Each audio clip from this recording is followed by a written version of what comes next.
कवितां वा जगदीश कामये मम जन्मनि जन्मनीश्वरे भवतात् भक्ति रहे तुकी त्वयि। तो मैं कोई सांसारिक वस्तुओं की कामना नहीं करता हूँ। अहेतु की भक्ति जन्म जन्मांतर में मेरी आपके चरण कमलों में अहेतु की भक्ति रहे। तो ऐसे कृष्ण भक्त निष्काम होते हैं। कृष्ण भजन करने की कोई सांसारिक भोग मुक्ति आदि की कोई कामना नहीं होती और होनी भी नहीं चाहिए यदि कृष्ण प्रीति को लाभ करना। तो वैसे ही कृष्ण भक्त सदा शांत रहते हैं। तो इसमें बहुत सुंदर भगवान चैतन्य महाप्रभु रूप गोस्वामी को जो उपदेश दिए हैं उसका एक प्यार था। इस पे ही लंबी कथा हो गई है। लेकिन जब रूप गोस्वामी वहाँ रहे, जो हम कथा सुन रहे थे कि वल्लभाचार्य उन्हें लेकर अपने घर गए और वहाँ पर भोजन कराया, तो वो बड़ी सुंदर कथा है। लेकिन जो रूप गोस्वामी को उपदेश दिया आगे, उसका वर्णन यहाँ कर रहे हैं। एहि मत 10 दिन प्रयाग रहिया, श्री रूपे शिक्षा दिल शक्ति संचारिया। इस प्रकार से 10 दिन तक रूप गोस्वामी प्रयाग में चैतन्य महाप्रभु के साथ रहे। आपने सुनी थी, परसों सुनी थी ये कथा। जो परसों आए होंगे उन्हें याद होगा कि रूप गोस्वामी अपने छोटे भाई अनुपम, जिनका नाम श्री वल्लभ भी है, वे महाप्रभु से मिलने प्रयाग में गए हैं, वहाँ पर मिले। तो रूप गोस्वामी 10 दिन तक वहाँ रहे और 10 दिन तक शक्ति संचार करके चैतन्य महाप्रभु ने उन्हें शिक्षा दी, भक्ति तत्व का बोध कराया, क्या भक्ति है, और शक्ति संचार की उनमें कि वे भक्ति का प्रकाशन कर सके और उसके एक एक तत्व को सबको बता सकें। उसके बाद ही रूप गोस्वामी ने फिर भक्ति रसामृत सिंधु ग्रंथ लिखा है। तो भगवान अपने आप कार्य नहीं करते, अपने भक्तों के द्वारा उसका कार्य कराते हैं। जैसा कि दाम बंधन लीला में भी बताया गया कि भगवान चाहते तो उन वृक्षों का उद्धार अपने हाथ से भी कर सकते थे, गिरा सकते थे, लेकिन उन्होंने ऊखल को लेकर घसीटा और ऊखल उसमें फंसा और तब उससे तोड़ा। तो उसमें कहते हैं कि भगवान ने दिखाया कि मैं ही नहीं, मेरा अनुयायी भी इस बद्ध जीवों का उद्धार करने में सक्षम है। मेरे जो पीछे पीछे चल रहा है वो भगवान के पीछे पीछे चल रहा था और ऊखल था, सामान्य था, मतलब एक जड़ वस्तु था वैसे तो, लेकिन जड़ वस्तु भगवान की लीला में कोई नहीं होती, लेकिन वैसे कहा जा रहा है। और फिर वो त्रियक यानी टेढ़ा होकर चल रहा था। वो त्रियक कहने से मतलब पशु पक्षी भी है लेकिन कृष्ण का अनुगमन कर रहा है, अथवा सामान्य बुद्धि का व्यक्ति भी है लेकिन पूर्ण रूप से कृष्ण का अनुगत्य कर रहा है, तो वह भी बद्ध जीवों का उद्धार कर सकता है, मानो भगवान ये दिखा रहे। तो यहाँ भगवान अपने परिकरों के द्वारा उन जो भक्ति तत्व का गूढ़ रहस्य उसे प्रकाशित किया। तो वो पहले रूप गोस्वामी को सिखाया संक्षेप में, उसका चैतन्य चरितामृत में बड़ा ही सुंदर वर्णन है और इसे आप बड़े ध्यान से सुनिए। और महाप्रभु कहने लगे, श्री रूपे शिक्षा दिल शक्ति संचारिया, शक्ति संचार करके उन्होंने शिक्षा प्रदान की। प्रभु कहे सुन रूप भक्ति रसेर लक्षण, सूत्र रूपे कही विस्तार ना जाए वर्णन। प्रभु कहने लगे, हे रूप तुम भक्ति रस का लक्षण सुनो। भक्ति रस का क्या लक्षण है, कैसे पता चलता है भक्ति रस का, क्या स्वरूप है उसका, मैं तुम्हें सूत्र रूप में बता रहा हूँ, बहुत संक्षेप में, सूत्र जैसा है। जैसे सूत्र में बहुत बड़ी बात का सूत्र का अर्थ होता है बहुत बड़ी बात छोटे शब्दों में, बहुत कम शब्दों में कह देना। तो सूत्र रूप में बता रहा हूँ, विस्तार से उसका वर्णन नहीं किया जा सकता। क्या कह रहे हैं, पारापार शून्य गभीर भक्ति रस सिंधु, तोमार चाखाई ते तार कही एक बिंदु। देखो जो भक्ति रूपी रस का जो समुद्र है वह इतना गंभीर है कि उसमें पार और अपार से रहित है, कि किनारों से भी रहित है, वो अपार अनंत है भक्ति रस का जो समुद्र है। तो तुम्हें उसे चखाने के लिए कि वो क्या भक्ति रस है, अनंत समुद्र जैसा, उसकी एक बिंदु तुम्हें बता रहा हूँ। देखो भगवान जो भक्ति रस के स्वयं सागर ही हैं, वे स्वयं भगवान श्री चैतन्य महाप्रभु रूप गोस्वामी को भी कह रहे हैं कि मैं उसका एक बिंदु चखा रहा हूँ तुम्हें। तो अब उस बिंदु में से हम कितना समझ पा रहे हैं वो हमारे ऊपर निर्भर। कह रहे हैं, यही मत ब्रह्मांड भरी अनंत जीवगण, 84 लक्ष योनिते करे भ्रमण। कि देखो इस ब्रह्मांड में अनंत जीवगण हैं और 84 लाख योनियां हैं उन जीवों की, जिन योनियों को वे अपने कर्म फल के अनुसार प्राप्त करते हैं। तो उन 84 लाख योनियों में भ्रमण करते हुए अनंत जीवगण इस ब्रह्मांड में भरे पड़े हैं। मनुष्य योनि में, पशु योनि में, पक्षी योनि में, कीट पतंग, छोटे से छोटे, नीचे के लोग, अधः लोकों में, नरक में, स्वर्ग में, और जितने लोग हैं अनंत जीव समूह हैं। अनंत का मतलब अनंत ही है, कोई गणना नहीं है उसकी। और वे इन 84 लाख योनियों में इस ब्रह्मांड के अंदर भ्रमण कर रहे हैं। और कह रहे उनका जो जीव है उसके विषय में बता रहे हैं कि वो जीव कितना है, कितना बड़ा होता है। मतलब हमारे अंदर प्रश्न होगा ना कि मतलब ये तो शरीर हो गया, और फिर अंदर जो चलता है हम कहते हैं चिंतन कर रहा है, हम विचार कर रहे हैं तो बुद्धि से विचार करते हैं, चिंतन मन में चलता है, तो जीव कितना बड़ा है, जो जीव का जो हमारा वास्तविक स्वरूप है हम कितने बड़ा स्वरूप है। तो शास्त्र के अनुसार बताया गया है केशाग्र सतेक भाग पुनः शतांश करी तार सम सूक्ष्म जीवेर स्वरूप विचारी। कि देखो सूक्ष्म जीव का स्वरूप विचार किया गया है शास्त्र में, उपनिषद के वाक्य, भागवत की टीकाओं के, भगवद गीता आदि का यहाँ प्रमाण के श्लोक भी दिए गए हैं। ये कह रहे हैं कि जो केश है, एक बाल है, उसका जो अग्र भाग है, पूरा आगे का जो पतला भाग है बिल्कुल, तो उस भाग को लिया जाए और उसके 100 टुकड़े करे जाएं। अगर उस भाग के 100 टुकड़े किए जा सकें तो उसमें जो एक टुकड़ा लिया जाएगा फिर उसके 100 टुकड़े किए जाएं, तब जो एक टुकड़ा होगा उसके अनुसार जीव का स्वरूप शास्त्र में बताया गया है। ये किसी भौतिक यंत्र के द्वारा नहीं उसे देखा जा सकता है, न पता किया जा सकता है, केवल इसके लिए श्रुति ही प्रमाण है, शास्त्र प्रमाण है, उससे ही हम जान सकते हैं, नहीं कपोल कल्पनाओं से नहीं होने जा रहा है। यहाँ तक कि जो उससे कितनी बड़ी बड़ी चीजें हैं उस पर ही कितने मतभेद होते हैं कि फलाने साइंटिस्ट ने ये इसमें मत दिया, फिर दूसरे वाले ने एटम के विषय में ये सिद्धांत दिया, ये उसका मॉडल ऑफ एटम, उसका मॉडल ऑफ एटम, ये पढ़ाते हैं आजकल स्कूलों में। और फिर अंत में जब बहुत दिमाग लगा लिया, कई पीढ़ियां बीत गई और पता नहीं चला, तो एक का मान लिया कि भाई ये बोहर नाम का जो हुआ है इसने दिया है, इसका थोड़ा विस्तारित है, हम इसे मान लेते हैं, और मान ही लिया है। वो ऐसा नहीं है कि वो पूर्ण हो गया है, वो खुद ही कहते हैं कि कोई भी पूर्ण नहीं है, और इस जो वस्तु पूर्ण नहीं है उसी को लोग प्रचारित करें, भाई ये साइंस है, ये विज्ञान है, और जो करने वाले हैं, उनके शोध करने वाले, वे स्वयं जानते हैं कि ये पूर्ण नहीं है। हमसे बाद कोई दूसरा ज़्यादा बुद्धिमान आ जाएगा, वो इसे बदल देगा, वो कहेगा ये नहीं, इसमें ये कमी है। तो जो पूर्ण नहीं है उसके आधार पर लोग कह रहे हैं कि हम अपनी शिक्षा पद्धति या कुछ भी संसार की चीज़ों को या अपने निर्णय, अपना जीवन जीने की शैली उस अपूर्ण वस्तु पर निर्धारित कर रहे हैं। तो वैसे तो यहाँ तो जीव का क्या स्वरूप है उसे हम केवल शास्त्र के द्वारा, श्रुति के द्वारा जान सकते हैं। तो उसे ही कह रहे हैं केशाग्र, अगर केश का अग्र भाग हो उसके 100 टुकड़े, यानी केश के अग्र भाग का अगर 1000वां भाग कर दिया जाए तब जाके जो एक भाग होगा वो एक सूक्ष्म जीव का स्वरूप बताया गया है। उसके लिए प्रमाण के रूप में जो भागवत में श्रुति स्तुति, वेदों के द्वारा जो भगवान की स्तुति की गई है उसके व्याख्या का एक श्लोक बता रहे हैं। केशाग्र शतभागस्य शतांश सदृशात्मकः जीवः सूक्ष्म स्वरूपोयम संख्यातीतो ही चित्कणः। कि ये जो जीव है ये चित्कण है, चिन्मय है, माया द्वारा कल्पित नहीं है। माया के द्वारा कल्पित ये शरीर है और मन बुद्धि अहंकार है। जीव भगवान का अंश है और चिन्मय है, चित्कण है। चित जो जीव शक्ति है, जो चिन्मय शक्ति भगवान के नित्य धाम और नाम रूप गुण लीला आदि को प्रकाशित करती है, उस चिन्मय शक्ति का जो अणु स्वरूप है जिसे जीव शक्ति कहते हैं, उसका ये चित्कण जीव है। इसकी तुलना की गई है जैसे प्रज्वलित अग्नि में से क्षुद्र क्षुद्र चिंगारियां निकलती हैं, तो वैसा शास्त्र में बताया गया। यथाग्ने उपनिषद में यथाग्ने क्षुद्रा विस्फुलिंगा व्युच्चरन्ति एवमेवास्मादात्मनः सर्वाणि भूतानि व्युच्चरन्ति।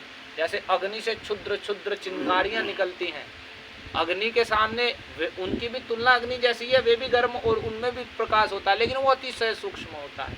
वे जब किसी उस पर गिरती हैं, घास पर, जो सूखी घास है, तो वहाँ वे भी अग्नि कुछ उत्पन्न कर सकती है, लेकिन यदि वही किसी गीली जगह गिर जाए तो वही बुझ जाती है।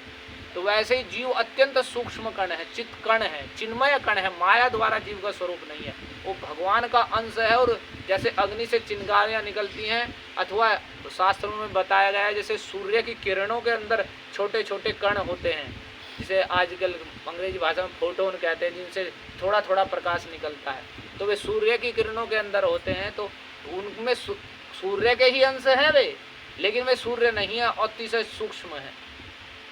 तो वैसे ही जीव सूक्ष्म है और संख्या में अतीत हैं, संख्या अतीत, तो अनंत संख्या है, इनकी गिनती नहीं कर सकते हैं। तो यह वही है कि बाल के अग्र भाग के यदि 100 भाग कर दिए जाएं और फिर एक भाग के 100 भाग कर दिए जाएं, उसके अनुसार है। ऐसे ही श्वेतर उपनिषद का दिया गया है कि बालाग्र शतभागस्य शतधा कल्पितस्य च भागो जीवः सविज्ञेय इति चाह पराश्रुति। और भगवद गीता में, श्रीमद् भागवत में सूक्ष्माणामहम जीवः, कि सूक्ष्मों में भी भगवान कह रहे हैं अतिशय सूक्ष्म वस्तु जीव है। जो मेरा ही अंश है। और ऐसे अलग अलग श्रुति स्तुति में भी कहा गया कि अनंत जीव समूह हैं जो भगवान के शासन द्वारा शासित हैं और वे भगवान से नित्य भिन्न हैं और अणु स्वरूप हैं। वे तो कभी भी भगवान नहीं हो सकते, एकाकार नहीं हो सकते। तो जो लोग कहते हैं कि आत्मा परमात्मा में लीन होकर एक हो जाती है, ये वास्तव में असत सिद्धांत है। जीवात्मा नित्य भिन्न है भगवान से। जीव और ईश्वर कभी एक नहीं होते हैं और ना कभी एक थे। वो भगवान की शक्ति का प्रकाश होने के कारण अभिन्न है और कभी वह भगवान नहीं हो सकता। वह भगवान का नित्य दास है, इसलिए उसमें नित्य भेद है। तो ये भेद और अभेद दोनों एक साथ हैं। इसे ही अचिंत्य भेदाभेद सिद्धांत कहते हैं, जो भगवान श्री चैतन्य महाप्रभु द्वारा दिया गया। तो इस प्रकार से जब उन्होंने जीव के स्वरूप में बताया, तो उन्हीं जीवों में ऐसे जीव जिसका इतना है, ऐसा ही अनंत जीव समूह है जो 84 लाख योनियों में अपने कर्मानुसार भ्रमण कर रहे हैं। उनके मध्य में स्थावर जंगम दुई भेद, तार मध्य स्थावर जंगम दुई भेद, जंगम में त्रियक जलचर स्थलचर विभेद। उन जीवों में भी एक स्थावर है जो एक ही स्थान पर रहते हैं और एक जंगम है जो चलते फिरते हैं। दो प्रकार के भेद हैं। फिर उनमें भी जो जंगम है, ध्यान से सुनिए, सार बताया जा रहा है सारे सिद्धांत का। अनंत जीव समूह है, उन अनंत जीव समूह में दो प्रकार के हैं। एक तो एक जगह ही स्थिर रहते हैं, शरीरधारी जो शरीर धारण किए हुए हैं एक जगह स्थिर रहते हैं, और एक चलने वाले जो जंगम है। उन चलने फिरने वालों में भी तीन प्रकार के हैं। कौन कौन से हैं? तो कह रहे हैं त्रियग यानी पशु, और जलचर जो जल में चलने वाले हैं, जल में रहने वाले हैं, और स्थलचर जो पृथ्वी पर विचरण करने वाले हैं। यानी त्रियग यानी पशु पक्षी जो आकाश में भी विचरण करते हैं और स्थल पर विचरण करते हैं और जल में रहने वाले हैं। इस तीन प्रकार के जीव हैं जो चलने फिरने वाले। तो उनमें भी तार मध्य मनुष्य जाति अति अल्पतर। अब इन इतने सारे जीवों में भी जो पृथ्वी पर आकाश में जल में चलते हैं, उनमें भी मनुष्य जो हैं वे बहुत कम हैं, और दूसरे पशु पक्षी आदि बहुत हैं, कीट पतंगे और पक्षी और क्या क्या हैं, उनके तुलना में मनुष्य बहुत कम है। तो उन तार मध्य मनुष्य जाति अति अल्पतर, और उन मनुष्यों में भी तार मध्य म्लेच्छ पुलिंद बौद्ध सवर। उन मलेच्छों में भी ज्यादातर कैसे कौन है? म्लेच्छ लोग हैं। आज म्लेच्छ शब्दों में ईसाई, मुसलमान, इस प्रकार के जो वेद शास्त्र को नहीं मानते हैं या अपने मन कल्पित जिनके सिद्धांत हैं या जो भी जैसे प्रेरित है, तो वे लोग ज्यादातर वही लोग हैं, और वास्तव में वही लोग ज्यादा हैं। म्लेच्छ हैं, पुलिंद हैं, बौद्ध हैं या सबर हैं, जंगली जातियां हैं, ये ही लोग। ये उनमें भी ये लोग कितने हैं? पहले तो मनुष्य ही कम है, फिर उन मनुष्यों में भी ज्यादातर इस प्रकार के लोग हैं। और उनमें करें वेदनिष्ठ मध्य कतेक वेद मुखे माने। तो मनुष्य जाति अति अल्पतर है, उसमें भी म्लेच्छ लोग, पुलिंद, बौद्ध और सबर जाति, जंगली, सबर, कोल, भील, इस प्रकार के लोग बहुत हैं। उनमें बहुत कम लोग हैं जो वेद को मानते हैं, जो कहते हैं कि नहीं हम वेद शास्त्र को मानने वाले हैं, जो भगवान के द्वारा वेद शास्त्र, भगवद गीता, भागवत आदि जो वैदिक ग्रंथ है उसको स्वीकार करते हैं। ऐसे लोग बहुत कम हैं। उन वेदनिष्ठ मध्य कतेक वेद मुखे मान। ध्यान से सुनिए इस बात, पहले शुरू से लेकर चलिए। अनंत जीव समूह ब्रह्मांड के अंतर्गत हैं, 84 लाख योनि में भ्रमण कर रहे हैं। जीव का स्वरूप है कि बाल के अगर अग्रभाग का 100वां भाग किया जाए और फिर एक भाग का 100वां भाग, यानी बाल के अग्रभाग का 1000वां भाग जितना होगा उतना जीव का स्वरूप है। ऐसे जीव समूह हैं। तो ऐसे अनंत जीव समूह में दो प्रकार के जीव हैं, स्थावर यानी स्थिर रहने वाले, जंगम जो चलायमान है, चलते। जो चलने फिरने वाले हैं उनमें तीन प्रकार के हैं। जो पक्षी लोग हैं जो आकाश में चलते हैं, जो स्थल पर चलने वाले हैं, और जो जल में रहने वाले हैं, यानी जलचर, नभचर और थलचर जिन्हें कहते हैं। तो उनमें भी मनुष्य बहुत कम है, और मनुष्यों में भी दूसरे जो मतावलंबी, जो मनाकल्पित मत वाले हैं, वे ही लोग ज़्यादा हैं। म्लेच्छ हैं, मुसलमान, ईसाई लोग, बौद्ध, सबर, ये ज़्यादा हैं। तो उनमें से बहुत कम लोग हैं जो वेद को मानते हैं, बस कि हाँ हम वेद शास्त्र को मानते हैं, ऐसा स्वीकार करते हैं। तो वे बहुत कम हैं। उन वेद को मानने वालों में भी कतेक वेद मुखे माने। कितने ही लोग ऐसे हैं जो केवल मुख से ही मानते हैं वेद, कि हम हिंदू हैं, हम सनातन धर्म, बस मुख पे ही है, बाकी आचरण उचरण कुछ नहीं है। वेद निषिद्ध कार्य करे धर्म नाही गणे। वेद निषिद्ध, जो वैदिक शास्त्रों में जो शास्त्र के द्वारा निषिद्ध किया गया है, गीता, श्रीमद् भगवद गीता, भागवत आदि के द्वारा जिसे मना किया गया है कि ये पाप कर्म है, नशा नहीं करना, मांस भक्षण नहीं करना, जुआ नहीं खेलना है, अवैध रूप से स्त्री पुरुष का संबंध नहीं रखना है, ये जो बताए गए हैं शास्त्र के निषेध, उन्हें नहीं मानते हैं, सारे कार्य करते हैं ये बस मुख से ही वेद मानते हैं जी हम हिंदू हैं, हम सनातन धर्मी हैं, बस गीता भागवत हैं जी हाँ। तो ऐसे ही लोग ज़्यादा हैं उनमें भी जो वेद को मानने वाले हैं। वेदनिष्ठ मध्य कतेक वेद मुखे माने, वेद निषिद्ध कार्य करे, धर्म ना ही गणे, धर्म को नहीं गणना करते हैं, अपनी इच्छानुसार चलते हैं, बस मुंह से वेद मानते हैं। और जो वेद के धर्म को मानने वाले भी हैं, जो कुछ शास्त्र की आज्ञा मानने वाले भी हैं, तो उनमें कह रहे हैं धर्माचारी मध्य है बहुत कर्मनिष्ठ, उनमें से बहुत ज़्यादा लोग कर्मनिष्ठ हैं जो पुण्य कर्म करते हैं अथवा पूजा पाठ करते हैं, जिनके अच्छे अच्छे फल प्राप्त होते हैं, ऐसे ही कार्य करने वाले ही ज़्यादा लोग हैं। जो किसी कार्य की सिद्धि के लिए या किसी प्रकार से जो धर्म के कार्य तो करते हैं, धर्म का आचरण भी करते हैं, ये बहुत कम है उनमें भी। और लेकिन उनमें ज़्यादा, उनमें से जो मानने वाले भी हैं धर्म के आचरण को, उनमें से कर्मनिष्ठ लोग ज़्यादा हैं जो पुण्य कर्म करके और सुंदर भोग प्राप्ति में ही, इसमें ही जो इच्छा रखते हैं। और फिर उन कर्मनिष्ठ मध्य में जो कर्म में ही निष्ठ है, यानी वेद के अनुसार, शास्त्र की आज्ञा अनुसार पुण्य कर्मों में लगे हुए हैं, उनमें भी कोटि कर्मनिष्ठ एक ज्ञानी श्रेष्ठ, कोटि कर्मनिष्ठ मध्य, ऐसे करोड़ों कर्मनिष्ठों में एक कोई ज्ञानी है जो आत्म तत्व के प्रति जिसकी इच्छा होती है और आत्म तत्व का विचार करता है। एक उन करोड़ों कर्मनिष्ठ के मध्य कोई एक ऐसा ज्ञानी होता है जो उनसे श्रेष्ठ है, जो आत्म तत्व के प्रति, आत्म तत्व की जिज्ञासा की इच्छा रखता है। तो ऐसे कोटि ज्ञानी मध्य है या एक जन मुक्त, तो ऐसे आत्म तत्व का विचार करने वाले करोड़ों ज्ञानियों के मध्य कोई एक होता है जो मुक्त होता है, वास्तव में माया के बंधन को काट पाता है और इस चीज को अनुभव कर पाता है कि मैं शरीर नहीं, मैं आत्मा हूँ, एक जीवात्मा हूँ। ऐसी अनुभूति ज्ञान के द्वारा, आत्मचिंतन के द्वारा प्राप्त करता है। तो और माया के बंधन से मुक्त हो चुका है, ब्रह्मभूत हो चुका है, जिसे कहते हैं ब्रह्मभूतः प्रसन्नात्मा न सोचति न कांक्षति समः सर्वेषु भूतेषु मद्भक्तिम लभते पराम। भगवद्गीता में भगवान कह रहे वह ब्रह्मभूत अवस्था को प्राप्त होता है, देहात्म बुद्धि सब नष्ट हो जाती है, मैं एक जीवात्मा हूँ या तो अथवा मैं आत्मा हूँ और मेरे जैसे ही ये जीवात्मा सब हैं, ऐसी वो ब्रह्मभूत अवस्था होती है। वही जो पहले आपको बताया कि मैं ब्रह्म हूँ, ऐसी कुछ भावना हृदय में आती है और मैं सब जगह व्याप्त जैसी, और उसमें वह ना तो किसी वस्तु के लिए शोक करता है कि मुझे ये प्राप्त नहीं हुई, ना कोई इच्छा करता है, क्योंकि वह देहात्म बुद्धि से और मन बुद्धि अहंकार के जो गांठ है जिसने जीवात्मा के स्वरूप को ढक रखा है, इसे काट देता है। तो ऐसे करोड़ों ज्ञानियों में से एक मुक्त हो पाता है। तो कह रहे हैं ऐसे मुक्त होने वालों में कोटि मुक्त मध्य दुर्लभ एक कृष्ण भक्त, ऐसे करोड़ों मुक्तों में से कोई एक होता है जो शुद्ध रूप से कृष्ण की भक्ति को जिसने प्राप्त कर लिया है। ऐसे करोड़ों ज्ञानियों के मध्य में एक दुर्लभ कृष्ण भक्त है। क्यों भक्त है? तब ये बोला है कृष्ण भक्त निष्काम अतएव शांत, उसके अंदर भुक्ति मुक्ति और सिद्धि की कोई कामना नहीं रहती, इसलिए वह शांत रहता है और परम सुख में, कृष्ण सेवा सुख में आनंदित रहता है। और भुक्ति मुक्ति सिद्धि कामी सकल या शांत, जो भुक्ति यानी कर्मनिष्ठ है वे भोगों की इच्छा रखते हैं, और जो ज्ञानी है उनमें से कुछ मुक्ति की इच्छा रखते हैं अथवा सिद्धि आदि की इच्छा रखते हैं योगी लोग। तो कह रहे हैं कि वे सब अशांत रहते हैं, उनमें चंचलता और अस्थिरता रहती है।